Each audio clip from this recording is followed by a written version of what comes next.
शलाकया चक्षुरुन्मिलितं येन तस्मै श्रीगुरुवे नमः। श्रीचैतन्यमनोभीष्टं स्थापितं येन भूतले स्वयं रूपकदा मह्यं ददाति स्वपदान्तिकं। श्रीकृष्णचैतन्यप्रभुनित्यानन्द श्री अद्वैतगदाधर श्रीवासादि गौरभक्तवृन्द। हरे कृष्ण कृष्ण कृष्ण हरे हरे, हरे राम राम राम हरे हरे। नमो विष्णुपादाय कृष्णपृष्ठाय भूतले श्रीमते भक्तिवेदान्तस्वामिनिति नामिने। नमस्ते सरस्वती देवे गौरवाणी प्रचारिणे निर्विशेषशून्यवादी पाश्चात्यदेशतारिणे। कम कर सकते पीछे। हरे कृष्णा।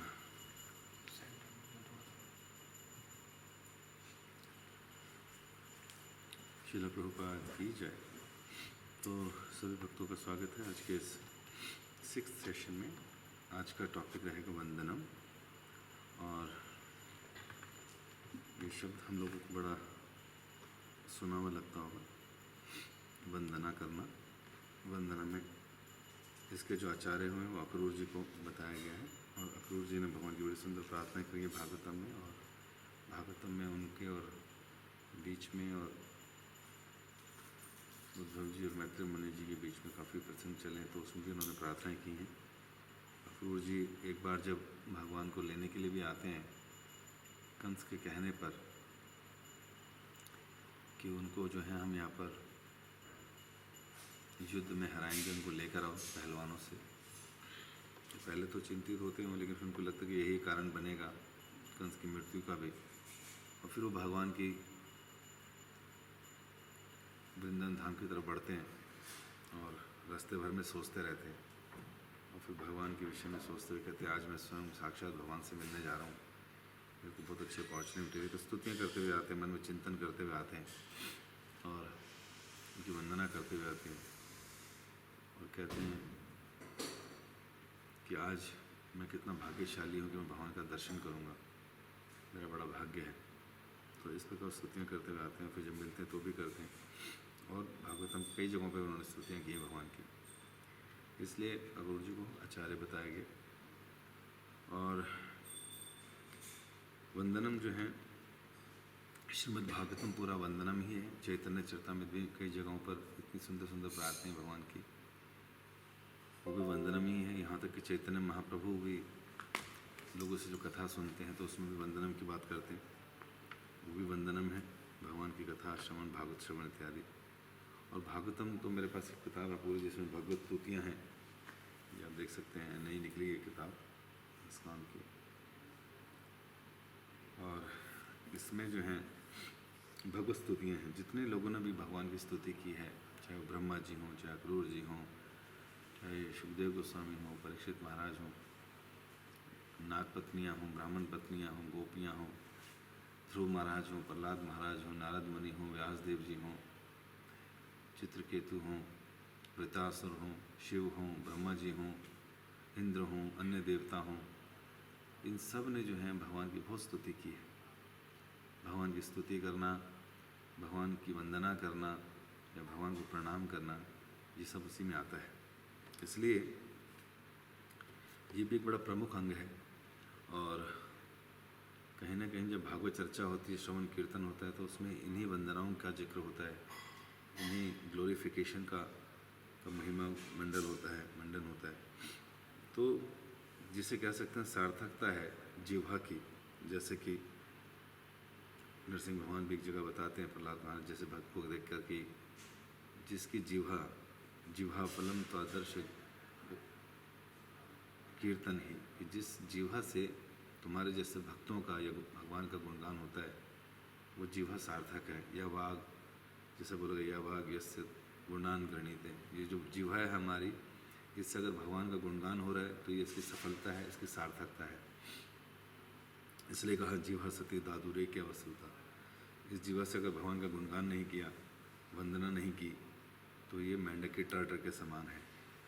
इसलिए भगवान ने भी कहा भगवद गीता में कि जनरली लोग इस संसार में भौतिक तत्वों पे चर्चा करते हैं, कुछ ना कुछ भौतिक पर्सनैलिटीज़ जो हैं उनका गुणगान करते हैं। और हम देखते भी आजकल पूरा न्यूज़पेपर उठा लीजिए, न्यूज़ एजेंसियाँ, टीवी चैनल्स उठा लीजिए, वो कहीं ना कहीं किसी न किसी का गुणगान कर रहे हैं, लेकिन उनके गुणगान का लक्ष्य भगवान नहीं है। कोई ना कोई व्यक्ति अगर सड़क पर पटरी पर चलता हुआ भिखारी कोई गाना गा दे तो उसको सब लोग लाइक करते हैं, शेयर करते हैं, उसको इतना ग्लोरिफिकेशन करते हैं, उसको इतना ग्लोरीफाई करते हैं कि उसको फिल्मों में गाने का चांस मिल जाता है। कोई व्यक्ति, कोई भिखारी इंग्लिश में बात कर ले उसके द्वारा गाए हुए गानों को, तो उसको इतना ग्लोरीफाई करता है समाज कि उसको एक दिन में हीरो बना देता है। तो इस प्रकार हमारे ग्लोरीफिकेशन का वास्तव में आधार क्या है? छोटी छोटी प्रसिद्धि, छोटे छोटे चमत्कार, इंडियाज़ गॉट टैलेंट या किसी का बात करने का वो लहजा, स्पीकिंग स्किल्स सिखाते हैं मोटिवेशनल स्पीकर्स, तो क्या यही क्राइटेरिया है? ऐसे तो चिड़िया भी चींची कर रही है, ऐसे तो कुत्ते भी भों भों कर रहे हैं, बिल्ली भी म्याऊं म्याऊं कर रही है। तो इन सब चीज़ों का कोई वैल्यू नहीं है। वैल्यू किस चीज़ की है? कि जब हम लोग इस जीवा का इस्तेमाल भगवान के गुणगान के लिए करते हैं, अन्यथा इस जीवा का होना ही नहीं चाहिए। क्योंकि जीवा हमारे मन में चल रही गतिविधियाँ, हमारे मन में आए हुए विचार को एक्सप्रेस करने का और दूसरों से कम्युनिकेट करने का एक माध्यम है। और अगर इस जीवा से हमने वो कार्य नहीं किया, क्योंकि जनरली सारा संसार अज्ञानता में जी रहा है, और अज्ञानता में जीने के कारण उसको इसका फल नहीं मालूम, इसका यूटिलाइजेशन नहीं मालूम, इसलिए वो इस जीवा को कहाँ पर लगाता है? सांसारिक लोगों के गुणगान में। कोई फिल्म स्टार है, कोई सॉन्ग गा दे उल्टा सीधा, कोई शराब के ऊपर, कोई किसी के रूप के ऊपर। हम देखते हैं पूरा भागवतम भगवान का गुणगान कर रहा है, गोपियाँ भगवान का गुणगान कर रही है। और भक्ति सिद्धांत सरस्वती महाराज कहते थे कि मुझे प्रिंटिंग प्रेस लगानी है। क्यों लगानी है जी? उसमें रोज़ हम भगवान की चर्चा करेंगे। तो किसी ने बोला इतनी चर्चा? कहते हाँ, अरे सैकड़ों प्रेस भी लगाने पड़ जाए तो भी भगवान के बारे में लिखना, बताना सब कम पड़ जाएगा। संसार के सारे समुद्र को अगर स्याही बना ली जाए और सारे वृक्षों को काट कर कलम बना ली जाए और उससे भगवान श्री कृष्ण को गुणों को लिखा जाए तो समुद्र सूख जाएंगे। इतना गुण है भगवान के। इसीलिए तो कहा जाता है कि भगवान के गुणों का गुणगान भगवान संकृष्ण था शेष जन्मों जन्मों से कर रहे हैं, जब से सृष्टि हुई है। और एक मुंह नहीं है उनका, हजारों फन है, और सभी फनों से भगवान का गुणगान कर, वंदना कर रहे हैं, उनकी स्तुति कर रहे हैं। इतनी क्वालिटीज़ हैं भगवान की, और फिर इतने गुण हैं, इतनी क्वालिटीज़ हैं कि आज तक थके नहीं और आज तक पूरा भी नहीं कर पाए होमवर्क। तो बताइए, ऐसे अनलिमिटेड भगवान का गुणगान अपने जीवों से कर रहे हैं, क्या जीवन की सार्थकता है? इसलिए मनुष्य भी जब उसको जीवा प्राप्त हुई तो उसको भी बोलने आना सीखना पड़ा, लेकिन बोलना सीखा क्या? इस संसार से संबंधित चीज़ों को। इसलिए जिन लोगों का जन्म भारत भूमि में हुआ है और उसके बाद 84 लाख योनियों में से मनुष्य जीवन प्राप्त हुआ और उसके बाद भक्तों की संगति प्राप्त हो गई, तो वहाँ उसको अक्ल आना शुरू होती है। इसलिए बोला गया कि संकीर्तन प्राय संकीर्तन यज्ञ यजंती ही सुमित। ऐसे लोग जो संकीर्तन यज्ञ करते हैं, इस जीवा का इस्तेमाल करते हैं भगवान की कीर्ति का गान करने के लिए, बहुत बुद्धिमान है। तो बुद्धिमान का मतलब खाली सर होना बुद्धिमान नहीं है। एक लेक्चर में सुन रहा था, उसमें बता रहे थे कि ऐसे तो रावण के 10 सर थे, तो क्या बुद्धिमान था? नहीं, वो तो अपनी बुद्धि, अपना सर किस जगह इस्तेमाल कर रहा था कि इन्जॉयमेंट कैसे करूं, भोग कैसे करूं, और कौन से रानियों को उठा कर लाऊं, तो गलत जगह लगा रहा था। तो असुरों की ये प्रवृत्ति है कि वो अपने जीवा को, अपनी इंद्रियों को हमेशा गलत जगह लगाते हैं, और इस कारण से क्या होता है, वो अधम, उनका पतन हो जाता है। इसलिए जो लोग सेलिब्रिटीज़ को, न्यूज़ में नेताओं को और सड़कों पर जानवर एक दूसरे को भौंकते हुए कम्युनिकेट करते हुए एक दूसरे को ग्लोरीफाई कर रहे हैं, उसका कोई वैल्यू नहीं है। ये तो बस अपना टाइम वेस्ट कर रहे हैं और इस जीवा का मिसयूज़ कर रहे हैं। इसलिए बोला गया शास्त्रों में कि जिसकी जीवा भगवान का गुणगान नहीं करती वो मेंढकों की टर्टर के समान है। जिस स्थान पर लोग एकत्रित हैं और भगवान का संकीर्तन यज्ञ नहीं कर रहे तो वो क्या है, कौवों का तीर्थ स्थान है। और यह वाग या गुणान गृणीत, ये जो जीवा है ये भगवान की ग्लोरिफिकेशन नहीं कर रही तो कोई यूज़ नहीं है, इसका सार्थकता नहीं है। तो इस प्रकार हमारे पास भी वो सब सेंसेस लगी हैं, असुरों के पास भी वो सब सेंसेस हैं। असुर लोग अपने इंद्रिय भोग के लिए इन सब का इस्तेमाल करते हैं और भक्त लोग भगवान के गुणगान के लिए करते हैं। इसलिए जो नवदा भक्ति के अंग हैं इसमें वंदनम भी एक बड़ा प्रोमिनेंट फीचर है। श्रवणम करने के बाद कीर्तनम की जब बारी आती है और उस कीर्तनम का भी एक्सटेंडेड फॉर्म, क्योंकि कीर्तन के अंदर वंदन भी है, वंदन के अंदर कीर्तन भी है। तो क्या है वो कि भगवान के गुणों की स्तुति करना। इसलिए बताया गया है कि भक्तों के लिए भगवान का गुणगान, भगवान की स्तुति ही जीवन है। और हम देखते हैं जिन भागवतम में इतने सारे लोगों ने स्तुति करी है, वो क्यों करी है, तो कहीं ना कहीं पता चलेगा कि कहीं ना कहीं स्तुति करने वाले के लिए भी क्वालिफिकेशन चाहिए, तभी तो स्तुति कर पाएगा। और उस पर हम चर्चा करेंगे कि हम लोग भी कैसे स्तुति कर सकते हैं, उसका क्या फ़ायदा है। जैसे स्वयं चैतन्य महाप्रभु, क्योंकि स्वयं राधा रानी के अवतार हैं, है कि नहीं, राधा कृष्ण युगल अवतार है। श्रीमती राधा रानी भी हर समय भगवान का, कृष्ण का गुणगान करना चाहती है। इसलिए जगन्नाथपुरी में जग जग जग जग जग जग बोल कर गिर जाते हैं, क्योंकि नाम ही नहीं पुकारा जाता, इतनी एक्सटेसी है। रथ यात्रा के इर्द गिर्द भगवान ने 7 पार्टियां रखी भगवान के गुणगान के लिए, 7 कीर्तन पार्टीज। और जगन्नाथ जी के सामने खड़े होकर भी स्तुतियाँ करते थे। आज भी जगन्नाथ मंदिर में भगवान को स्तुति सुनाने के लिए गोपी गीत इत्यादि गाए जाते हैं, गीत गोविंद गोपी गीत। तो भगवान को, हर व्यक्ति को, जैसे हम लोगों को भी अपना गुणगान सुनकर अच्छा लगता है, हम भी उन्हीं के साथ मित्रता रखते हैं जो हमारा गुणगान करे। बड़ा अच्छा फील होता है, उनको हम अपना मित्र समझते हैं, उन पर कृपा करने का मन करता है कि इसको मैं कुछ गिफ्ट कर दूं। क्यों? क्योंकि मेरा मित्र है। संसार में इसको चापलूसी कहते हैं जनरली बाहर के लोग, कि जिससे काम निकलवाना हो उसको क्या करो, बटरिंग करो।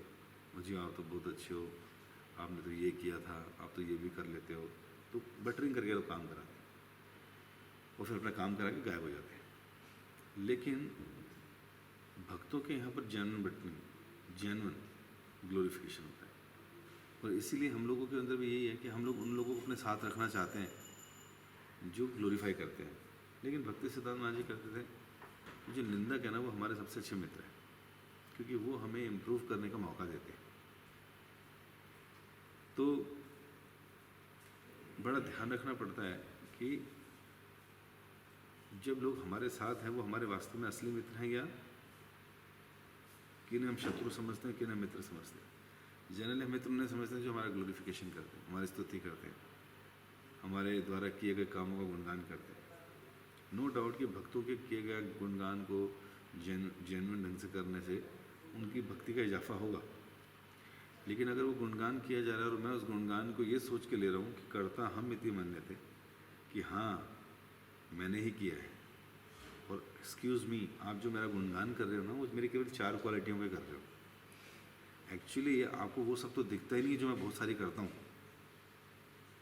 तो व्यक्ति दुखी हो जाता है, परेशान हो जाता है, कैसे लोग हैं, इनको खाली 3-4 ही गुण नजर आते हैं मेरे अंदर। इसलिए ऐसी मानसिकता रखना क्या है, बड़ा खतरनाक है। प्रतिष्ठा सुकर विष्ठा, इसलिए बोला कि नाम पूजा लाभ प्रतिष्ठा की भावना भक्तों के अंदर सुअर के मल के जैसा है। इसलिए भक्त लोग जो ये सोचते कि मेरा ग्लोरिफिकेशन हो तो वो सुकर विष्ठा है।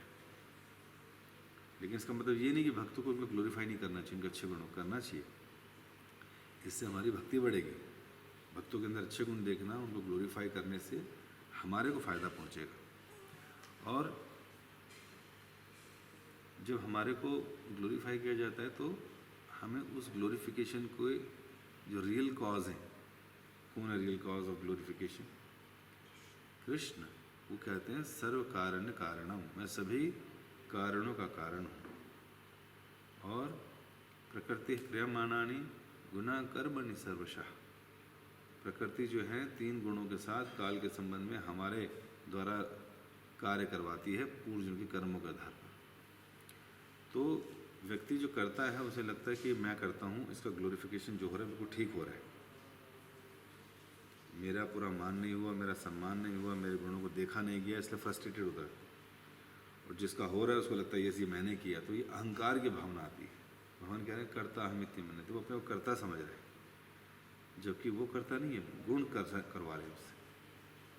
और इस प्रकार व्यक्ति जो है जब उसको इस प्रकार ग्लोरीफाई किया जाता है और उसका श्रेय खुद लेता है, तो ये उसकी भक्ति में एक बहुत बड़ा ऑब्स्टेकल है। तो भक्त को चाहिए वो सदैव असली काम करने वाले के जो कारण है, जो कॉज है, वो है भगवान, तो उनको ग्लोरीफाई करे। उन्हीं की कृपा से मैं कुछ कर पाया, या फिर उसका सारा श्रेय गुरु को दे, जिनकी इंस्ट्रक्शन से मैंने किया, जिनके सामर्थ्य प्रदान करने से मैं वो कर पाया। तो इस प्रकार भक्तों को बड़ी सावधानी पूर्वक जो है ये सब करना चाहिए। और जो क्रिटिसाइजर्स हैं, जो उनको बताते हैं, जो 1 का 4 लगा के बोलते हैं, तो उसको समझना चाहिए कि हाँ, जो 1 मैंने गलती की थी ये 4 बता रहा है, तो मुझे जो 1 की थी उसको सुधारूं, और जो 4 और 3 एक्स्ट्रा बता रहा है वो भी कभी ना करूं। तो इस प्रकार ये मेरा असली मित्र है, जो मेरी छोटी सी कमी को भी इतना बड़ा करके बताता है। तो उससे क्या फ़ायदा होता है मुझे कि मैं हर बारी गलती करने से डरता हूँ कि जब मैंने किया इतना, ये बता इतना रहे, और जब मैं इतना करूँगा तो क्या हो जाएगा। इसलिए स्कोप फॉर इम्प्रूवमेंट, कि मैं कैसे सुधरूँ, मैं कैसे और अच्छा रहूँ। जब भक्ति सिद्धांत महाराज जी का एक बहुत बड़ा क्रिटिसाइजर था, जब उसकी मृत्यु होगी तो भक्ति सिद्धांत महाराज जी विलाप करने लगे और कहा कि मेरा सच्चा मित्र चला गया, क्योंकि वही तो था जो मेरी गलतियाँ निकालता था, मुझे कुछ बताता, उसको देखकर मैं अपने को सुधारता था। तो इसलिए इस जिह्वा का प्रयोग भगवान और भगवान की तदीय वस्तु, चाहे वो वैष्णव हों, चाहे उनका धाम हो, चाहे उनके ग्रंथ हों, चाहे उनके भक्त हों, उनके ग्लोरिफिकेशन में लगना चाहिए। तो इसको वंदना कहते हैं, स्तुति कहते हैं, और इस जीव का सही इस्तेमाल कहते हैं।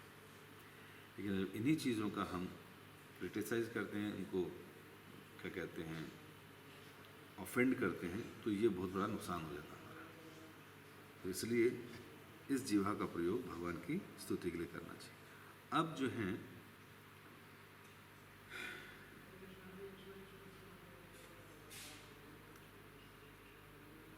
चार चीज़ें कहते हैं कि इसमें इंक्लूडेड हैं जब हम किसी को वंदना करते हैं। सबसे पहले तो गुणगान। गुणगान किसका? भगवान का, भक्तों का। तो जो गुणगान हम करते हैं तो भगवान की जो ग्लोरीज हैं, जो भगवान ने किया है, उसका गुणगान करते हैं या सुनते हैं। तो भगवान ने, जैसे हम बता रहे थे कि चैतन्य महाप्रभु का जो शिक्षाष्टकम है, महाप्रभु ने जो 8 शिक्षाएं दी हैं, वो पूरा का पूरा कहीं ना कहीं हमारे को A to Z शिक्षा दे देते हैं। उसमें भगवान की इतनी सुंदर प्रार्थनाएं हैं जो भक्तों को करनी चाहिए। तो पहले श्लोक से लेकर 8वें श्लोक तक उसमें बड़ी सुनी दैन्य बहुत प्रार्थनाएं हैं, दीनता दिखाते हुए भगवान के प्रेम को प्राप्त करने की। तो वो भी एक प्रार्थना है।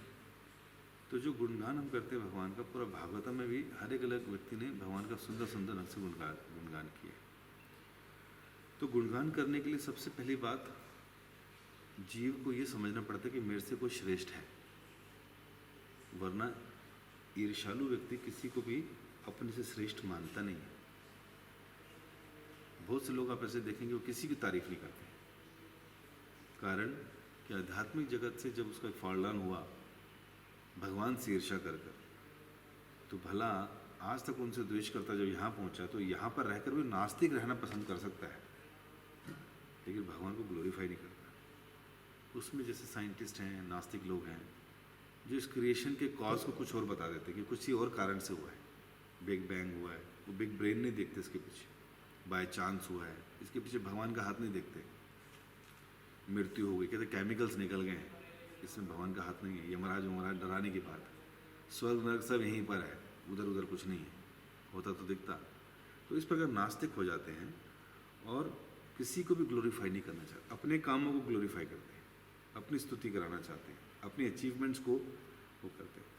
तो इसलिए जब भगवान का गुणगान आता है स्तुति में या वंदना में, तो गुणगान अपने आप में व्यक्ति वही कर सकता है जो अपने से श्रेष्ठ किसी को मानता हो। तो चलो कुछ लोग ऐसे हैं जो नास्तिक नहीं हैं, वो भगवान को अपने से श्रेष्ठ मानते हैं।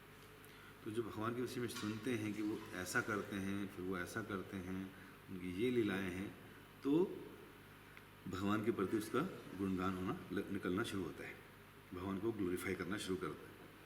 तो गुणगान का मतलब जो भगवान ने सुंदर सुंदर कृतियाँ, अर्थात जिसमें उनका रूप आ गया कि भगवान का रूप कैसा है, अरविंद दलायताक्ष, भगवान के सुंदर रूप, सुंदर आंखें, सुंदर काले घने बादलों जैसे उनका चेहरा, उनका रंग, और उसमें उनकी काली लटें, तो भगवान के रूप का सुंदर गुणगान किया जाता है। वेणु प्रणंतम, वेणु बजाते हैं। तो ये भी कहा गया है, कस्तूरी तिलक ललाट पट, ललाट का जो पलट है वो है, उसको कस्तूरी तिलक लगाते हैं। कस्तूरी तिलक ललाट पटले, और फिर वो कहा गया सर्वांग हरि चंदनम ललितम सुललितम, पूरा शरीर में हरि का के पूरा सुंदर चंदन लगा होता है। वर मोतिकम करतले वेणु करे कंगण, उनकी नासिका के अगर एक मोती है, वेणु हाथ में है, सुंदर से विजयंती माला पहनी है, और सभी गोपियों से घिरे हुए परिवेष्टित तो विजयते गोपाल चूड़ामणि। तो इस प्रकार उनकी स्तुति की जाती है, उनका गुणगान, उनके रूप को देखकर कि कैसा रूप है, क्या पहना हुआ है, हाथ में क्या है, कंगन है।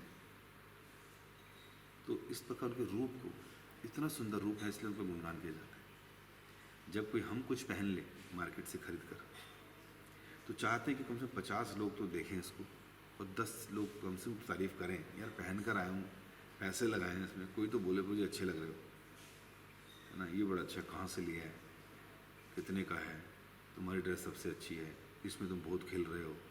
ये सुनने के लिए व्यक्ति इतनी सारे, ये कपड़ा मार्केट केवल इसलिए चल रही है पूरे संसार में, किस लिए कि बस कपड़े पहनूँ तो लोग देख ले, उसको ग्लोरिफिकेशन।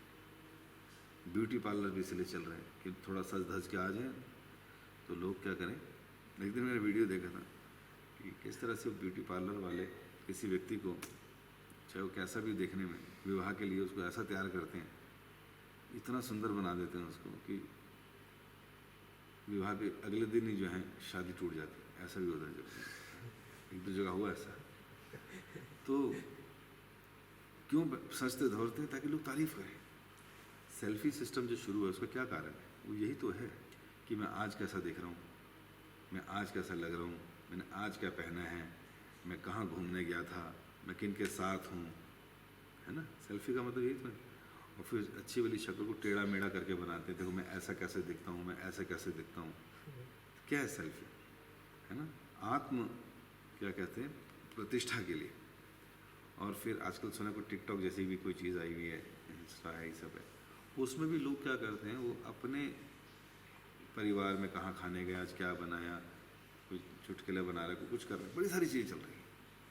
क्योंकि लोगों ने देखा कहने के किसी के ज़्यादा, क्योंकि सारे वेले आजकल उसी में, तो सुबह से शाम तक वो देखते रहते हैं, जितना देखते हैं लोगों के व्यू बढ़ते हैं। अभी मैंने न्यूज़ पढ़ी, जब पहले कुछ समय पहले फेसबुक बहुत इंपॉर्टेंट हो रखा था लोगों के लिए, तो एक माँ ने अपनी बेटी को रोका कि बेटी तू मत देखा कर इतना, पढ़ाई कर ले। बार बार टोकती थी माँ, माँ का काम है, किन गंदी जगहों में लगी हुई है। और एक दिन क्या हुआ, उस लड़की ने क्या करा, आप अंदर कमरे में जाके, 13 साल की लड़की थी, सुसाइड कर लिया और चिट्ठी लिख दी, माँ मुझे इतना फ़ोन चलाने के लिए रोका मत करो। इतनी अटैच। चाइना में तो ऐसी कितनी सारी खबरें आई कि अपने बच्चों को उन लोगों ने बेच दिया एक फ़ोन के लिए, आईफोन के लिए, माता पिता। तो क्यों? क्योंकि उस फ़ोन से सेल्फियाँ होती हैं, व्हाट्सअप होता है, लोग अपने उसको दिखाने का प्रयास करते हैं, तो आप केंद्रित रहते हैं अपने में। इसलिए वो अभी टिकटॉक का भी सुना मैंने, एक न्यूज़ में पढ़ा, कहते हैं कि एक व्यक्ति ने इसलिए आत्महत्या कर ली क्योंकि उसके लाइक नहीं बढ़ रहे थे। और आजकल पूरा दिन लोग क्या कर रहे हैं, सड़कों पे, गाँवों में, क्योंकि गाँव तक पहुँच गई सारी चीज़ें, पेड़ों पर चढ़कर बना रहे हैं, कोई गटर के अंदर घुस के बना रहे हैं, कोई पानी के अंदर कूद के बना रहे हैं, कुछ ना कुछ कर रहे हैं कि लोग देख लें बस किसी तरह। हमारे गुणों को देख लें, हमारी क्रियाओं को देख लें, हमारे गुण रूप नाम लीलाओं का वर्णन करें। और इतने सारे वेले लोग, पहले तो क्या होता था 2 या 4 घंटे के लिए वेले थे, काम करना पड़ता था। अब लॉकडाउन से क्या हो गया कि लोग कितने घंटे वेले, 24 घंटे वेले हैं, उसमें 4 घंटे सो भी लेते हैं, तपस्या करते हैं, लेकिन 20 घंटे वो यही सोचते रहते कि वीडियो कौन सी बनानी है, क्या पहनकर बनाऊं, कैसा लगूंगा, कौन सा चुटकुला ढूंढूं, कहाँ से कौन सी रिकॉर्डिंग ढूंढूं, क्या उस पर बोलूं। तो सुबह से लेकर शाम तक अपने गुणगान के चक्कर में लगे, अपना रूप रूप के चक्कर में। अब यही लोग जो हैं और कुछ समय के बाद क्या हो जाएंगे, थोड़े से बूढ़े हो जाएंगे तो फिर सेल्फी लगाना बंद कर देंगे, फिर बच्चों की सेल्फी लगाएंगे, फिर बड़ों की, दूसरों की सेल्फी लगाएंगे, सीनरीज लगाएंगे। क्यों? क्योंकि अब चेहरे दिखाने लायक नहीं बचे। तो रूप जो है, अपना रूप देखने दिखाने के लिए प्रति बड़ा आकर्षित हो रखा है। तो अपने गुण सुनने के लिए अपनी लीलाएं जो उल्टे सीधे करते हैं वो उस पर दिखा रहे हैं, तो बहुत बड़ा वो हो गया। लेकिन जो यही एनर्जी, यही चीज़ अगर हम भगवान के लिए करते हैं, भगवान का रूप, भगवान का लीलाएं, क्या सुंदर सुंदर लीलाएं की उन्होंने, उनके नाम का ग्लोरिफिकेशन, उनके गुणों का, उनके रूप का, उनकी लीलाओं का। तो जब इस प्रकार उनकी स्तुति करते हैं तो इसका मतलब हम अपने से किसी व्यक्ति को श्रेष्ठ देख रहे हैं, तो उनका गुणगान सुनते हैं, उनका गुणगान करते हैं, तो हमें करना चाहिए। दूसरा बताया जाता है कि हम लोगों को मीक एंड हम्बल रहना चाहिए, दैन्यता। अगर हमें भगवान का गुणगान करना है, उनके रूप गुण लीलाओं का, तो अपने को दैन्यता अर्थात मीक एंड हम्बल रहना रहेगा। क्योंकि एक प्राउडी व्यक्ति किसी को गुणगान नहीं करता, घमंडी व्यक्ति, अहंकारी व्यक्ति, उसको तो लगता सब कुछ मैंने किया। चलो भगवान को अपने से ऊपर तो मान लेता हूँ, लेकिन फिर भी मैं भी कम नहीं हूँ। तो इस तरह से क्या है कि वो नहीं कर पाता। लेकिन व्यक्ति जो भगवान का सच में वंदन करना चाहता है तो उसको इस स्तर पर आना पड़ेगा कि मैं जो हूँ बड़ा दीनता और ह्यूमिलिटी के साथ भगवान की वंदना करता हूँ। तो ये गुण उसके अंदर होना चाहिए। और हाथ जोड़कर प्रार्थना इत्यादि करता है। इसलिए बताया गया है कि दैन्यता में क्या होता है, व्यक्ति प्रणाम करता है। जैसे मुस्लिम की बात कर रहे थे एटिकेट्स की, तो प्रणाम करना, एक हाथ से ना करना, दोनों हाथ से करना, है ना, ये ऑफेंसिव है। और भगवान को प्रणाम करके भगवान की स्तुतियाँ करने के लिए उस तरह का पोस्चर में रहना। अब ऐसे नहीं खड़े हो सकते भगवान के सामने कि ऐसे खड़े होकर मैं गुणगान करूँगा, तो ये तो घमंड हो गया ना कि आप ऐसे खड़े हो। तो आपका पोस्चर भी ठीक होना चाहिए। प्रार्थनाओं को निकालने से पहले प्रणाम करना चाहिए, पोस्चर ठीक होना चाहिए, और फिर भगवान की स्तुति करनी चाहिए। जितने लोगों ने भी आज तक स्तुति की, जितने देवताओं पे आक्रमण हुए, सारे हाथ जोड़ के ब्रह्मा जी के पास गए, ब्रह्मा जी इत्यादि सारे लोग हाथ जोड़ के भगवान विष्णु के पास गए। और वहाँ जाके सीधा नहीं बोला कि भैया हमारा ये काम कर दो, ना, पहले स्तुतियाँ, उनकी वंदना करते हैं, प्रणाम इत्यादि करते हैं, फिर स्तुति वंदना करते हैं, मीक एंड हम्बल नज़र आते हैं, उसके बाद भगवान की स्तुति करते हैं और कहते हैं, पुरुषोक्त गाते हैं, उनके सहस्त्र नाम पढ़ते हैं, तो भगवान कहते हैं जी बताइए क्या काम है। तो भगवान की क्रियाकलापों को गुणगान करने के बाद भगवान देखते हैं बड़े मीक एंड हम्बल आए हैं।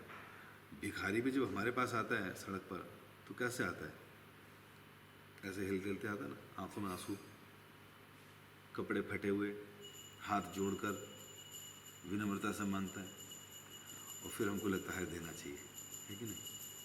और फिर एक से एक बात बोलते हैं, हिंदू है तो भगवान की कृपा से भगवान के नाम पर दे दे, मुस्लिम है तो अल्लाह के नाम पर दे दे।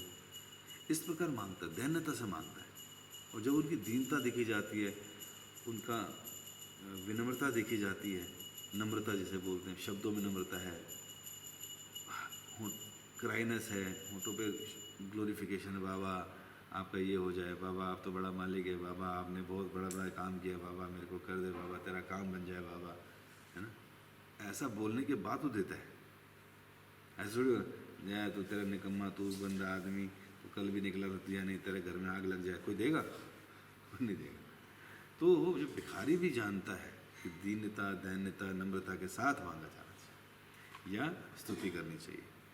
तो जो हम भगवान का गुणगान करते हैं, उनके गुणों का गुणगान करते हैं, तो अपने अंदर भी विनम्रता और नम्रता होनी चाहिए। तो इस तरह से भगवान का गुणगान प्रॉपर एटिकेट का पालन करते हैं। और फिर तीसरी चीज़ है, जब ये स्थिति सेट हो जाए तो फिर स्तुति करना। अब भगवान के गुण, रूप, नाम, लीलाएं कुछ याद होनी चाहिए, कुछ प्रार्थना याद होनी चाहिए, कुछ मंत्र याद होने चाहिए, कुछ भजन याद होने चाहिए जिसमें भगवान का गुणगान हो।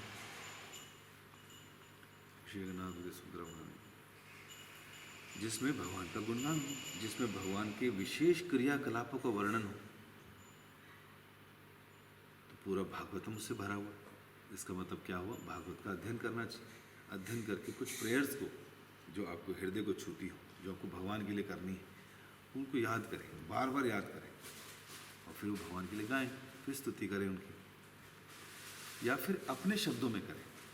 याद नहीं है तो अपनी परिस्थिति, अपनी सिचुएशन देखकर उन्हीं प्रार्थनाओं को अपने शब्दों में भी कर सकते हैं कि भगवान आपके नेत्र ऐसे हैं, आपके नेत्रों का, आपका मस्तक ऐसा है, आपका मुस्कान ऐसी है, आप ऐसा ऐसा करते हैं, ऐसे ऐसे वो करते हैं। तो गुणगान करना चाहिए, और गुणगान के बाद अपनी बात रखनी चाहिए। स्तुति करने के बाद वरदान, चौथी चीज़ है वरदान देते हैं भगवान, है ना। जैसे वरदराज हैं कांचीपुरम, तो वरदान देने के लिए तैयार रहते हैं भगवान, क्योंकि तुमने मांग लिया, ब्रह्मा जी स्तुति की मांग लो, दिया। तो इस तरह से चौथी स्टेज है वरदान। जैसे ध्रुव महाराज, क्या हुआ था? भगवान से चाहते थे मेरे को ब्रह्मा जी से भी ऊंचा पद मिले, तपस्या करी, भगवान सामने आ गए, रो रहे थे, आंखों में आंसू निकल रहे थे, बोल नहीं पा रहे थे। तो भगवान ने शंख लिया, उसके सर पे लगाया, ज्ञान हो गया पूरा। फिर उन्होंने प्रार्थना करी और कहा मुझे ले चलो अपने साथ। कहते नहीं नहीं, अभी तो जो मांगा था वो मिलेगा। तो इस प्रकार फिर वो दिया। तो इस प्रकार जो है हमें स्तुति करनी चाहिए। फिर वरदान में क्या मांगना है मालूम होना चाहिए। मैं एक लेक्चर में सुन रहा था, उसमें कह रहे थे कि एक बड़ा सिंसियर व्यक्ति था, वो एक पेड़ काटता था। कहानी कहीं सुनी है, तो उसकी कुल्हाड़ी पेड़ पे लग के नदी में गिर गई। तो नदी में गिरी तो बेचारा बड़ा परेशान, दुखी। तो भगवान को भी दया आ गई, भगवान जलदेव बाहर निकले, बोले जी क्या चाहिए? कहते जी मेरी कुल्हाड़ी गिर गई। तो उन्होंने कुल्हाड़ी निकाली, सोने की कुल्हाड़ी निकाली। कहते ये लो सोने की कुल्हाड़ी। कहते नहीं मेरी कुल्हाड़ी नहीं है। फिर कहते ये चांदी की कुल्हाड़ी, ये ले लो। कहते ये भी मेरी कुल्हाड़ी नहीं। फिर हाथ मारते हैं, असली निकालते हैं। कहते ये लो भाई तुम्हारी कुल्हाड़ी। कहते हाँ ये मेरी कुल्हाड़ी है। तो उसकी ईमानदारी से, उनकी सरलता से बड़े खुश होते हैं वरुण देव। वो तीनों कुल्हाड़ी देते हैं कि लो जाओ ऐश करो। घर आया था लेकर। और फिर क्या होता है कि अगली बार वो अपनी पत्नी के साथ जा रहा होता है, तो उसकी पत्नी गिर जाती है। कहाँ गिर जाती है? उसी नदी में। अब नदी में गिरती है तो फिर प्रार्थना करता है, हे भगवान। निकलते हैं जी वहाँ, बोलो क्या चाहिए? कहते जी मेरी पत्नी गिर गई अंदर। तो कहते अच्छा। तो पहले निकालते हैं अप्सरा। कहते ये, कहते हाँ यही है। क्यों बोलते हैं ये? कहते भगवान आपसे अपनी वाली मांगो तो फिर अब 3-4 पकड़ा दो। तो एक तो पल नहीं रही थी मेरे से, तो ये पहली वाली दे दो, कुछ चल जाएगा काम। तो वरदान अर्थात भगवान से मांगने का तरीका, मांगने का वो होना चाहिए। और फिर इस प्रकार की 4 चीज़ें प्रार्थना में होनी चाहिए, स्तुति में, वंदनम में। और फिर हमने बताया कि इस भाव से अगर हम लोग भगवान की वंदना इत्यादि करते हैं तो निश्चित रूप से हम लोगों को जो वंदनम का अंग है वो पालन होता है। तो वंदनम जो है उसके लिए हमें क्या तैयारी करनी चाहिए? पहले तो भगवान के रूप, उनके नाम, उनकी लीलाओं, उनके गुणों का खूब श्रवण करना चाहिए, खूब पढ़ना चाहिए और उनमें से सेलेक्टिव जो आपको अच्छा लगता है, जो ऑलरेडी कुछ भक्तों ने गुणगान किया है, उन गुणगान के श्लोकों को अपने पास एक कॉपी में लिखना चाहिए और उसको रोज़ पढ़ना चाहिए। नहीं हम पढ़ नहीं सकते, संस्कृत वीक है, याद नहीं होते, अवृद्ध हो चुके हैं, दिमाग में नहीं रहता, चाहे कुछ भी हो, फिर भी उन श्लोकों को लिखिए और बड़े बड़े शब्दों में लिखिए, सरल भाषा में लिखिए और फिर रोज़ सुबह उठते ही 10 मिनट 15 मिनट उनको दीजिए। इससे क्या होगा, जब रोज़ देंगे, कहते ना बार बार करने से चीज़ याद हो जाती है, तो याद हो जाएगी। और फिर जब कभी आप भगवान के मंदिर आए तो साक्षात भगवान के सामने खड़े होकर ऐसे स्तुतियाँ करें, भगवान के आगे प्रार्थनाएं करें, उनका मीनिंग भी आना चाहिए। ऐसे नहीं होती संस्कृत संस्कृत बोल रहे हैं, पता कुछ नहीं है। और फिर ऐसा भी नहीं फील होना चाहिए कि बोल इधर रहे हो, देख उधर रहे हो, कर उधर रहे हो, बच्चे संभाल रहे हो, है कि नहीं। तो उसके लिए दैन्यता, दीनता, नम्रता होनी चाहिए। हाथ जोड़कर प्रणाम प्रॉपर कर कर फिर पोस्चर में बैठकर भगवान से प्रार्थना करनी चाहिए। इसी तरह श्रील प्रभुपाद जी भी कहते थे कि हरे कृष्ण महामंत्र जो है ना, वो अपने आप में ही प्रार्थना है। जिन लोगों की बड़ी दिक्कत है तो वो फिर हरे कृष्ण महामंत्र की शरण लें। हरे कृष्ण कृष्ण कृष्ण हरे हरे, हरे राम राम राम हरे हरे। ये जो महामंत्र है ये अपने आप में भगवान की सबसे बड़ी वंदना है। इसके मीनिंग्स में हमारे आचार्य ने बताया कि स्वयं हरे तीर कृष्ण ती राम ती, इसके अंदर स्वयं श्रीमती राधा रानी भगवान की अंतरंगा शक्ति हैं। पूर्ण पुरुषोत्तम भगवान कृष्ण रसिक शेखर जो सारे रसों के आगार हैं वो इसमें हैं, और राम जो सबको आनंद देने वाले हैं वो इसके अंदर है। तो इस मंत्र की पुनरावृत्ति बार बार की जाती है, तो इससे बड़ा कुछ वो नहीं है। और फिर इसका मतलब हमारे आचार्य ने बताया है कि एक तो कहीं ना कहीं ये भगवान के आपस में मिलन का और विरह का मंत्र है, क्योंकि जब हम लोग हरे कृष्ण बोलते हैं तो ये मिलन है, हरे कृष्ण हरे कृष्ण। लेकिन जब हम कृष्ण कृष्ण बोलते हैं और हरे हरे बोलते हैं तो ये क्या है, विरह है। और उसके बाद फिर से हरे राम जब बोलते हैं तो ये फिर मिलन है।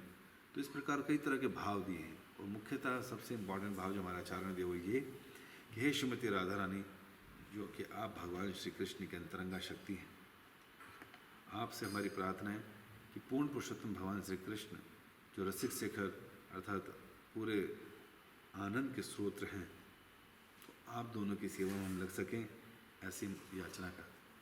तो ये हरे कृष्ण महामंत्र का मीनिंग है। तो जब हम बार बार इस प्रकार की स्तुति करते हैं, मंत्र जप करते हैं, तो आगे बढ़ते हैं। फिर साथ में ये भी कहा गया है श्रील प्रभुपाद जी ने, जब नाम जप करें या जब प्रार्थना करें, जब वंदना करें, तो लोगों की आंखों में अश्रु भी होने चाहिए। इसलिए प्रभुपाद ने कहा कि हम लोगों ने क्राइंग क्लब खोला है। ISKCON is a crying club, रोने का स्कूल, जहाँ पे ये सिखाया जाता है लोगों को हाउ टू क्राई, रोना कैसे। जब हम चैतन्य शिक्षाष्टकम पढ़ते हैं चैतन्य महाप्रभु का, तो उसमें आखिरी में जाकर यही इसी तरह पहुँच जाता व्यक्ति, गलदक्षरु धारया, कब मेरे आँखों से नेत्र से अविरल आंसू की धारा बहेगी, ऐसा भाव जागृत करते हैं तो रोना आता है। तो वो स्टेज भी एक आती है जब हरिनाम जप करते हैं, वंदना करते हैं, भगवान के कीर्तन करते हैं। तो लोग जो हैं कई तरह के क्लब खोलते हैं, कोई लाफिंग क्लब खोलते हैं, कोई डांसिंग क्लब खोलते हैं, कोई किट्टी पार्टी क्लब खोलते हैं, कोई शराब दारू के क्लब खोलते हैं।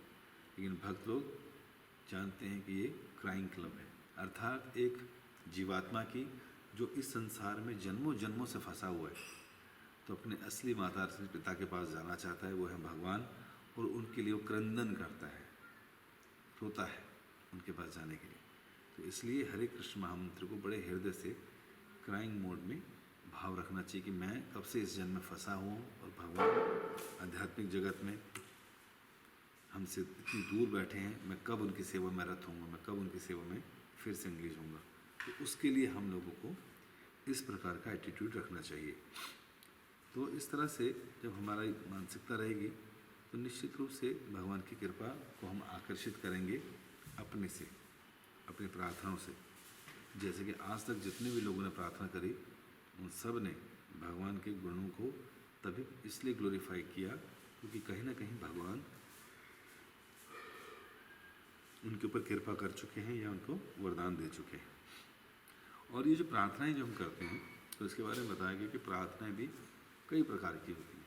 जैसे कई जगहों पर बोला जाता है कि 3 प्रकार की प्रार्थनाएं मुख्य हैं। जैसे एक प्रार्थना है जिसमें हम लोग समप्राथमिका प्रार्थना, जिसमें डायरेक्ट भगवान का गुणगान, उनकी गुण रूप लीलाओं की बात की जाती है।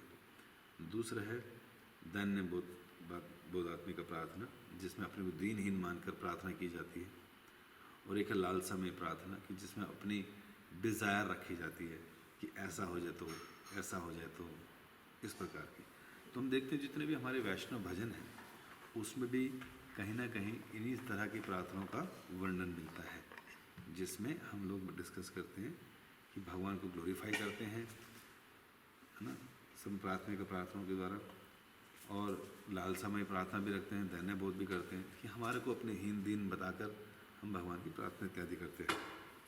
लेकिन कई जगहों पर बताया कि 10 प्रार्थनाएं, 10 टाइप से होती प्रार्थनाएं, उसमें ये भी 3 इंक्लूड है। जैसे एक है समप्राथमिका, तो डायरेक्टली ग्लोरीफाइंग द गॉड। जैसे आप भगवान के मंदिर में आ गए, भगवान के सामने आ गए, या भगवान कभी दर्शन दे दे हमारे सामने आ जाए तो डायरेक्ट उनका स्तुति गान, जैसे चैतन्य महाप्रभु ने जगन्नाथ जी के सामने किया, जयति जयति देवो देवकी नंदन सो, कि जो देवकी के नंदन है उनकी जय हो, उनकी जय हो। जयति जयति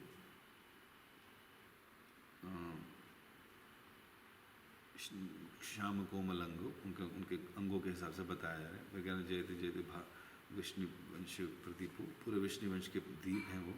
तो इस तरह से उनका भार बंदो, पूरे विश्व का, पृथ्वी का भार उतारते हैं। तो इस प्रकार भगवान का गुणगान करते हैं। तो जब साक्षात भगवान सामने होते हैं, विग्रहों के सामने होते हैं, तो उन प्रार्थनाओं को हम समप्राथमिका प्रार्थना बोलते हैं।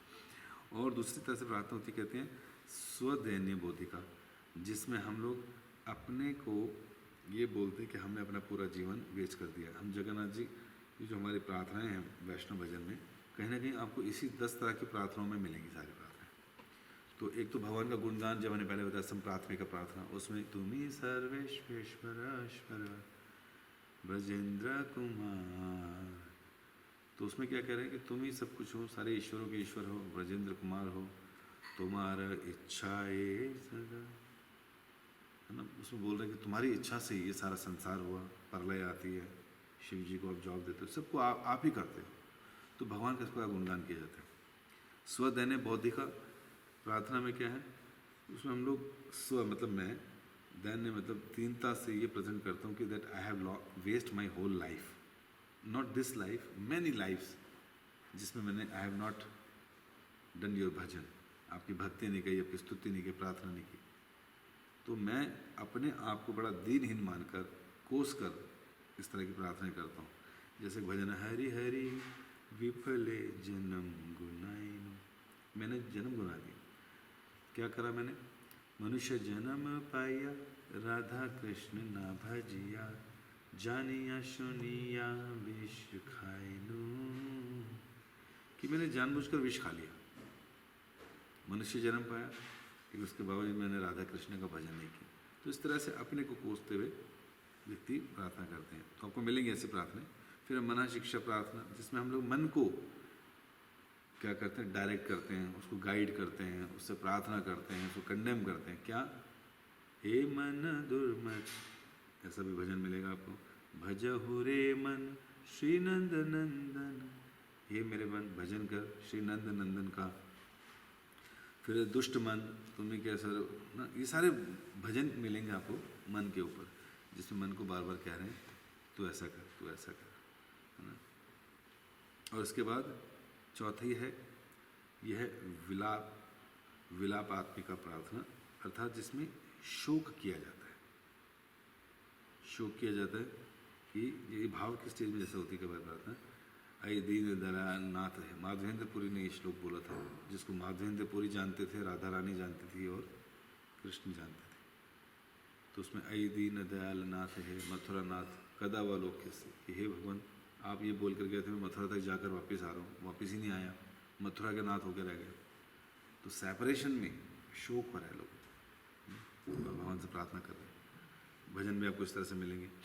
तो चौथा है वैष्णव महिमा प्रकाशिका, पांचवा, जिसमें कृष्ण से, मतलब उसमें भजन आते हैं, कृष्ण से तोमार, कृष्ण देते पार, ये वैष्णवों की महिमा का गुणगान करते हैं कि ओहे वैष्णव ठाकुर दया रे सागर एदा से करुणा करो। फिर उसमें इस तरह के भजन गाकर बोला जाता है कि वैष्णव ठाकुर जो हैं, जो वैष्णव हैं, वो इतने महान हैं कि आउट ऑफ द वे जाकर वो भक्तों की कृपा, भक्तों पे कृपा करने के लिए वो बाहर निकल आते हैं प्रचार करने के लिए। तो इस प्रकार उनका गुणगान किया जाता है वैष्णवों का। तो उन भजनों में कहा गया है, उसमें कहा गया अमिता कंगाल कृष्ण कृष्ण बोली धाये तब पाछे पाछे। तो उसमें भजन गाए जा रहे हैं कि आपके पास कृष्ण है, आप कृष्ण दे सकते हो, कृष्ण देते पार, तो इसलिए मैं तुम्हारे पीछे पीछे भाग रहा हूँ कि मुझे कृष्ण दो, मुझे कृष्ण दे। कौन देंगे कृष्ण? भगवान के भक्त, जिनके पास भक्ति है। तो इस प्रकार ऐसा ग्लोरीफाई करते हैं। फिर ऐसा नहीं कि श्रीमद् भागवतम में हर जगह इस तरह की सारी प्रार्थनाएं हैं, ये कहीं ना कहीं ऐसी प्रार्थना है, इन्हीं से प्रार्थनाओं में से। प्रहलाद महाराज भी प्रार्थना कर रहे हैं, अक्रूर जी भी प्रार्थना कर रहे हैं, और दैन्यता के साथ कर रहे हैं, ये सब मिलेगी आपको उसमें। फिर है छठी श्री गुरु व्यागात्मिक विज्ञप्ति रूप श्री गुरु, जिसमें गुरु का गुणगान किया जाता है, गुरु की महिमा का गुणगान होता है। और उसमें बोला जाता है जैसे गुरु के गुणगान के लिए भजन है, जैसे सुबह गौर आरती गा, वो सॉरी मंगल आरती गाते हैं, संसार दावानल ले लोखा, कि संसार दावानल है, गुरु की कृपा मिलेगी तो हमसे हो जाएगा। तो पूरा एक एक स्टैंजा गुरु के गुणगान का बताया गया है। साक्षात हरि है वो, है ना, साक्षात हरित्वेन समस्त यस्य प्रसादात् भगवत प्रसाद। फिर गुरु को प्रसन्न कर लेंगे तो भगवान ही प्रसन्न हो जाएंगे, इसलिए गुरु की स्तुति करते हैं, गुरु की भी वंदना करते हैं। और फिर एक भजन है, गुरुदेव कृपा बिंदु दिया करो दासे अपेक्षा अतिहीन, तृण से भी अधिक हीन बनाओ। वही जो श्लोक है चैतन्य शिक्षा अष्टकम में, वो इसमें लिए गए। तो इस प्रकार गुरु से प्रार्थना की जाती है। फिर हम जो कहते हैं श्री गुरु चरण पद्मा केवल भक्ति सदमा, तो ये सब गुरु की स्तुति की जा रही है श्री गुरु विज्ञप्ति रूप से, जो है छठा। फिर आगे बताते हैं श्री धाम लिप्सात्मिका। इसमें क्या होता है कि भक्त लोग ऐसी प्रार्थना करते हैं जिससे कि उनको धाम में वास मिले, गोवर्धन के उसमें वास मिले, निकुंजों में वास मिले, यमुना के किनारे वास मिले, वंशीवट केशी घाट पर वो मिले, वास मिले, है ना। तो क्यों करते हैं ऐसी प्रार्थना? ये ब्रज की मैं रज बन के मैं महारुजों, जैसे ब्रह्मा जी ने प्रार्थना की कि मुझे वहाँ का कर्ण बना लीजिए, इसके रास्ते में मुझे एक घास का तिनका बना दीजिए। क्यों करते हैं ऐसी प्रार्थना? ताकि ये दैन्य भी रहते हैं और साथ में धाम में वास मिल जाए किसी तरह, तो जीवन की सफलता मानते हैं उसमें। फिर है साधक देह लालसा सूचिका, अर्थात जो साधक लोग हैं वो साधक देह लालसा, उनको रहता है कि हमें ऐसी साधना जो हम कर रहे हैं वो इतने स्ट्रांग हो जाए साधना में कि जो भगवान के द्वारा, गुरु के द्वारा दी गई साधना भक्ति का अंगों का पालन करते करते हम उसमें एक्सपर्ट हो जाए, साधना करने, सेवा करने में, और जिसका भी संबंध ज्ञान पूरी तरह से क्लियर हो जाता है गुरु को लेकर, भगवान को लेकर, तो ऐसा भक्त साधना में आ जाता है कि मैं अब ये नियमित रूप से करूँगा, इस तरह से श्लोकों को मैं रोज़ पढ़ूंगा, भागवत में रोज़ पढ़ूंगा। तो साधक देह मांग रहे हैं ताकि मैं इस देह से भगवान की सेवा कर सकूँ। और फिर 9वां है सिद्ध देह लालसा में प्रार्थना, जिसमें ऐसी प्रार्थनाएं आती हैं जिसमें कि हम कहते हैं कि हम लोगों को भगवान की सेवा प्राप्त हो जाए आध्यात्मिक जगत में। जैसे श्रील प्रभुपाद जी ने भी ऐसी प्रार्थना जो करी, अपने वैष्णव भजन लिखे हैं कि कब मैं वृंदावन में फिर से आकर ग्वाल बालों के साथ आपके साथ मिलकर गायें चराने जाऊंगा।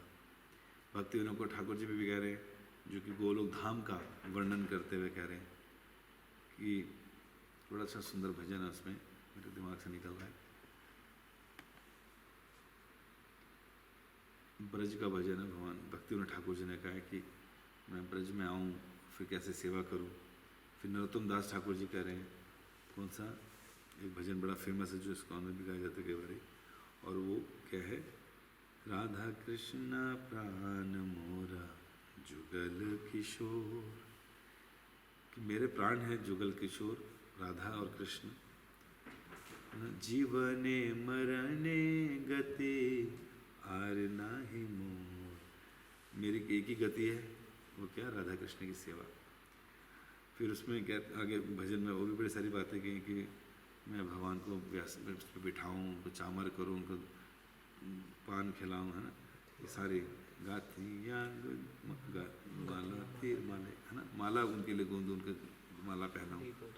हाँ, तो इस प्रकार उन्होंने इस तरह की बात की कि मुझे भी ऐसा सिद्धि प्राप्त हो जाए ताकि मैं भगवान की सेवा कर सकूँ आध्यात्मिक जगत में।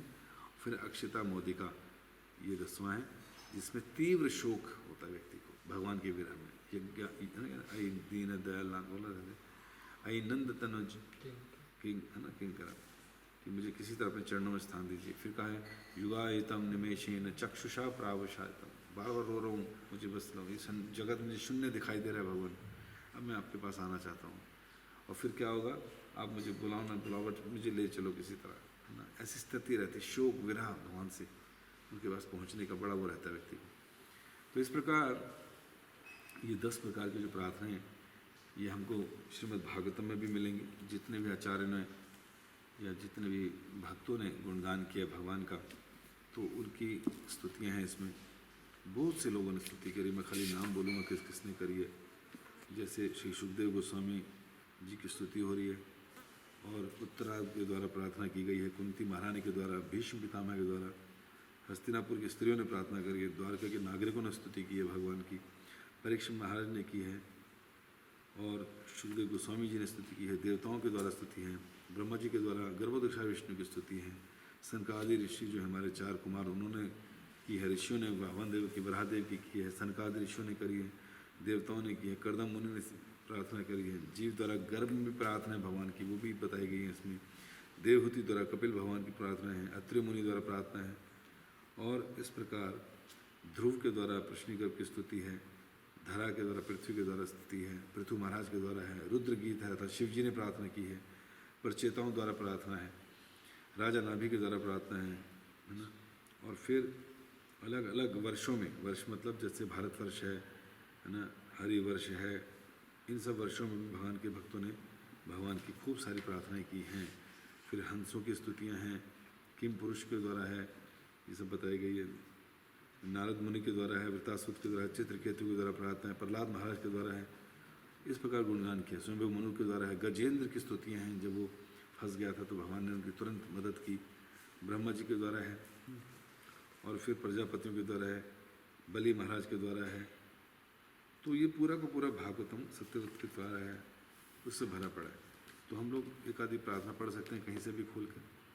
सबसे पहला मन कर रहा है हमारा गोपियों के द्वारा विरह की प्रार्थना पढ़ने का, तो हल्का सा 2-3 श्लोकों के द्वारा पढ़ेंगे।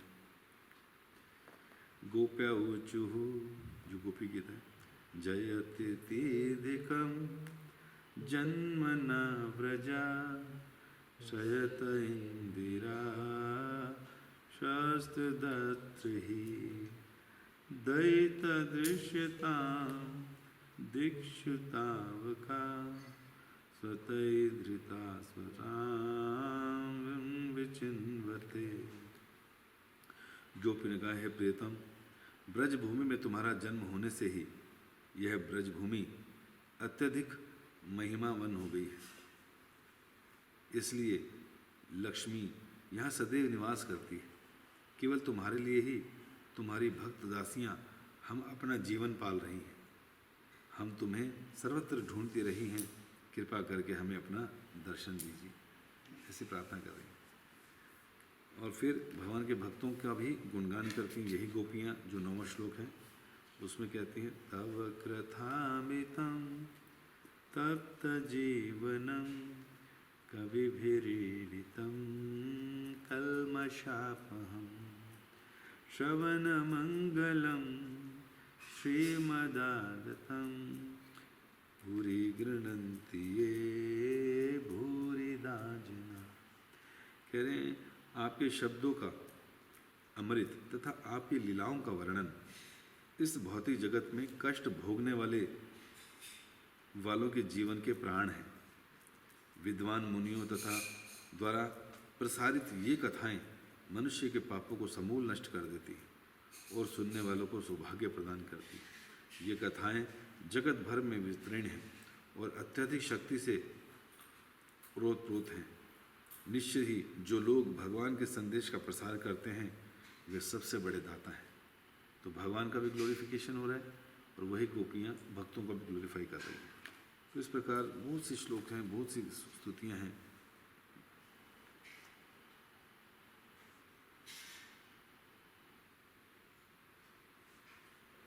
ब्रह्मा जी बड़ी सुंदर प्रार्थना कर रहे हैं भगवान से, धन्य भोगात्मी का कह रहे तदस्तु मे नाथ स भूरि भागो भवेत्र वाम्यत्र तु यावितिरक्षाम ये न हमें को अपि भजवन न जानाना भूत्वा निषेव तव पाद पल्लवम। कह रहे हैं हे प्रभु मेरी प्रार्थना है कि मैं इतना भाग्यशाली बन सकूं कि इसी जीवन में ब्रह्मा के रूप में या दूसरे जीवन में जहाँ कहीं भी जन्म लूँ मेरी गणना आपके भक्तों में ही हो। मैं प्रार्थना करता हूँ कि चाहे पशु योनि में ही सही मैं जहाँ कहीं भी हूँ आपके चरण कमलों की भक्ति में लगा रहा। तो जब भगवान ऐसा सुनेंगे तो क्यों नहीं उनका हृदय द्रवित होगा। तो ऐसी प्रार्थना हम तो नहीं कर सकते क्योंकि हम ढीठ बहुत हैं। हम लोग अपने ही सेल्फ प्रेज से, अपने सेल्फिशनेस से इतने ज़्यादा स्ट्रांग हो रखे हैं कि ऐसी प्रार्थना पढ़कर भी हम लोग उन भक्तों के द्वारा की गई प्रार्थना को रियलाइज़ भी नहीं कर सकते क्या बोल रहे हैं ये लोग। गोपीना मम निवेदन सुनो आमी विषय दुर्जन सदा पापे रत किछु नाही मोरा गुना। भैया हम ये इनकी प्रार्थना पढ़ेंगे ना जब, तो भगवान कहेंगे यार ये प्रार्थना तो सुनी हुई है। अच्छा मेरे भक्तिनाथ ठाकुर ने गाई थी ये प्रार्थना, तो ये कौन गा रहा है? अच्छा रोनी से ये व्यक्ति गा रहा है, लेकिन ये तो बड़ा ठीक व्यक्ति है, इसकी ये तो अहंकारी है, ये तो घमंडी बहुत है। लेकिन क्या कह रहा है? हमें विषयी दुर्जन, ये कह रहा है कि मैं विषयी हूँ। अच्छा मानता है ये अपने को विषयी। दुर्जन, सारे जनों में दुर्जन हूँ। सदा पापेर, हाँ पाप में तो लगा रहता है। किछु नाही मोर, और कह रहा है मेरा कोई गुण भी नहीं है। ओहो, इसका मतलब ये प्रार्थना कर रहा है, चलो इस पर कृपा कर देते हैं। तो इसलिए हमारे मूवमेंट में आचार्यों को लेकर या उनके गीतों और भजनों को लेकर क्यों ऐसी भाव रखे जाते हैं कि उन्हीं के भजन गाने, दूसरों के नहीं गाने? क्यों हरे कृष्णा कीर्तन करना है, कोई दूसरा कीर्तन क्यों नहीं करना? क्यों वैष्णव भक्तों के द्वारा की गई स्तुतियों को ही गानी है, भागवत की ही स्तुतियों को पढ़ना है, दूसरों की क्यों नहीं करना है? दूसरे लोग इसके स्तर के नहीं हैं, वो ऐसी प्रार्थना कर ही नहीं सकते। नहीं पूछो वैष्णव भजन ना बंगाली में लिखे, हमें समझ नहीं आती बंगाली। कोई बात नहीं, नहीं भी समझ आती तो यहाँ पर कोई हम एंटरटेनमेंट के लिए, वैरायटी के लिए थोड़ी गा रहे हैं, है कि नहीं? किस लिए गा रहे हैं? कि जो महान आचार्यों ने प्रार्थना कर ली, स्तुतियाँ कर ली, वो अपने को दिमाग लगा के नए बनाने की ज़रूरत नहीं है। इंटरेस्ट देखकर या वैरायटी ढूंढने के चक्कर में कुछ ऐसा गा दें, नहीं। क्योंकि बाहर के भौतिकतावादी लोग केवल पैसे के लिए गाते और कमाते और लिखते हैं। उसमें कहते हैं, वो लोग भी भजन बनाते हैं और कहते हैं, क्या कहते हैं वो लोग? ले चल परली पार सामरिया, ले चल परली पार। परली पार मतलब इस संसार जन्म से बाहर निकाल दे। लेकिन इनके भजनों में क्या है कि आज ये भजन, कल वो भजन, और गाने वाला भी कर्मी कुकर्मी, बनाने वाला भी कर्मी कुकर्मी, और हम पे कोई प्रभाव नहीं पड़ता।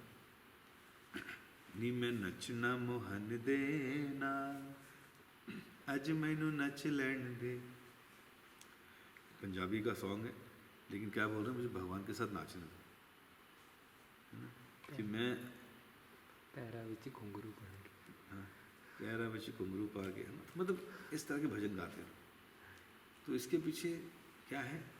हो सकता है कानों के लिए प्रिय लगे, लेकिन ये भगवान को प्रिय नहीं लगेगा। क्यों? क्योंकि इसके पीछे व्यक्ति का भाव नहीं जागृत होगा। कमर्शियल सॉन्ग है।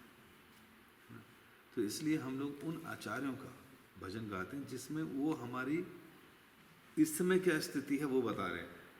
और ऐसा भजन लिखा है कि जिसको बोल बोल कर ही हमको लगे यार मैं हूँ तो यही, मेरा दिल खोल के कैसे रख दिया, है ना। तो ऐसे ऐसे भजन लिखे उन्होंने ताकि हम लोग ठीक ढंग से शब्द दे दिए हमारी जिह्वा को जैसे बोलते हैं, तो भगवान हमसे खुश हो जाएं, प्रसन्न हो जाएं और हमें वरदान दे देंगे, आओ भैया चलो क्या काम। तो ऐसी स्तुतियों और ऐसे भजनों का हमें निरंतर याद करना चाहिए, स्तुति करनी चाहिए, भगवान का आगे गाना चाहिए। उससे क्या होगा, हमें फ़ायदा होगा। और फिर मैं और नहीं पढ़ूंगा स्तुतियाँ, बहुत सारी टाइम हो जाएगा, हो गया वैसे, ख़त्म ही कर रहे हैं अब तो फिर कह रहे हैं कि हमें क्या करना इसलिए चाहिए कि हम लोग सदैव भगवान के गुण नाम रूप लीलाओं का वर्णन करें भजनों के द्वारा और इन भागवत स्तुतियों के द्वारा, और सही मूड में प्रार्थना करें और पूरे हृदय को हमेशा ग्रेटिट्यूड से भर के रखें कि भगवान ने हमें क्या क्या दिया है।